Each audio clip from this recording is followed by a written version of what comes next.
మెదక్ జిల్లా నిజాంపేట మండల కేంద్రంలో యూరియా వచ్చిందని సమాచారంతో రైతులు ఫర్టిలైజర్ షాపుకు ఉదయం 6 గంటలకు చేరుకోగా యూరియా బస్తాలను 5 నిమిషాల్లో యాప్లో 1000 యూరియా బస్తాలు బుక్ అయ్యాయని వచ్చిన రైతులకు యూరియా బస్తాలు దొరకకపోవడంతో రైతులు రోడ్డుపై బైఠాయించి ధర్నా చేపట్టారు. దీంతో రోడ్డుపై వాహనాలు ఎక్కడికక్కడే నిలిచిపోయాయి.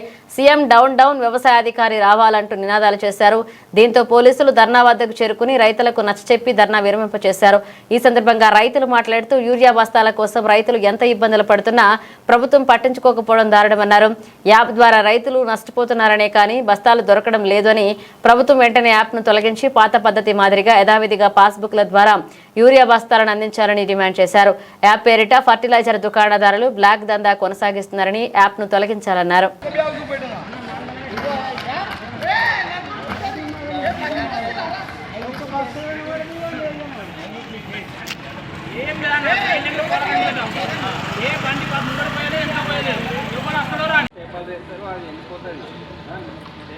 మాకు పేపర్లు స్టేట్ అవసరం లేదు సార్, మాకు అవసరం లేదు పేపర్. ఎందుకు పేపర్ స్టేట్మెంట్ మాకే పేపర్ స్టేట్మెంట్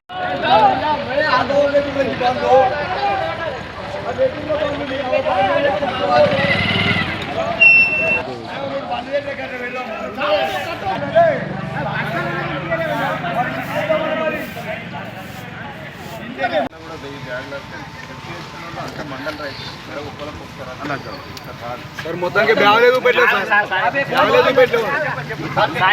అడిగారు. నేను ఏం కావాలో చెప్తున్నా, సొల్యూషన్ చెప్తున్నా. డిస్కషన్ పెడితే ఏం రాదు కదా, ఇంట్లో గంట 2 గంటలు కూర్చున్నా కూడా ఏం రాదు కదా. నేను ఏమంటున్నా, వాస్తవానికి ఏవో గారితో కూడా మాట్లాడినా.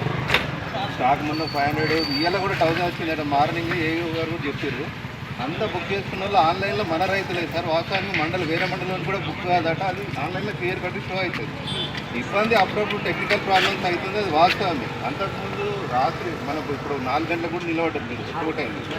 అదనికంటే ఇది కొద్దిగా బెస్ట్ సిస్టమ్ సార్. వాస్తవానికి కొన్ని ఇబ్బందులు ఉన్నాయి, కానీ ఇవాళ బుక్ అయిన 15 రోజుల దాకా బుక్ కాదు, వేరే వాళ్ళకు అవకాశం వస్తుందని చెప్తున్నారు. నెల రోజులు అవుతుంది, మాకేనికి మందు కావాలి. ప్రభుత్వం ఎందుకు నిర్లక్ష్యం చేస్తుంది? రైతులంతా ఎందుకు ఇంత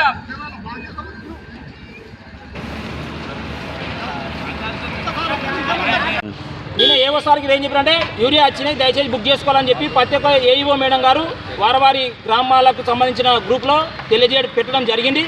దాన్ని చూసుకొని రైతులందరం మేము పొద్దున 6 గంటల బుక్ అవుతాయంటే మేము అందరం వచ్చి 6 గంటల బుక్ చేసుకోనికి మేము సిద్ధమైతే ఒక్క నిమిషం 1 సెకండ్ ఇట్లా వచ్చిన సంచులు ఒక బ్యాగ్ ఇట్లా కనిపించలేదు. ఇందుకు నిరసనగా ఈరోజు మేము ఖచ్చితంగా ప్రభుత్వాన్ని నిలదీస్తున్నాం. రైతుల కష్టాలు తెలుసుకొని ఈ యొక్క యాప్ను తీసేసి మాకు ఇంతకుముందు ఇచ్చినట్టుగా సాధారణంగా పాస్బుక్లు చూసుకుంటూ రాసి ఇవ్వడం, ఆ విధంగా ఇస్తే రైతుల కష్టాలు తీరిపోతాయి. ఈ యాప్ ద్వారా చదువుకునే వాళ్ళకి చాలా ఇబ్బంది అవుతుంది. ఇవాళ ఇంట్లో వాళ్ళు ఎక్కడ ఉంటారు, వాళ్ళని బుక్ చేయమంటే వాళ్ళు బుక్ చేయనీకి వస్తలేదు. దయచేసి ఈ యాప్ను వెంటనే రద్దు చేయాలని మేము ప్రభుత్వాన్ని కోరుతున్నాం.